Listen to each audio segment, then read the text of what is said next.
Welcome. If you want more control over your personal information in Google Chrome, turning off the Save and Fill Addresses feature is a smart move. This setting is designed to make browsing faster by automatically filling in forms with your saved details. But not everyone is comfortable with that level of convenience, especially when it comes to privacy. Let's walk through how to turn it off quickly and easily.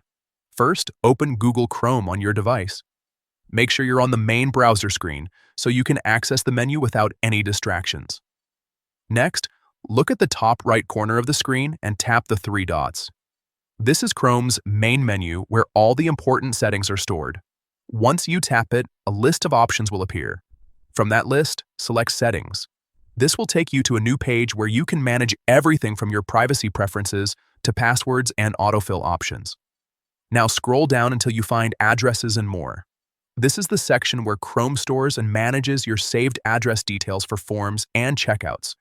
Tap on it to open the settings. You'll see a toggle labeled Save and Fill Addresses. If this is turned on, Chrome will automatically save new addresses you enter and use them to fill forms in the future. To turn this feature off, simply tap the toggle switch. Once it's disabled, Chrome will stop saving new address information and won't autofill forms with your existing data.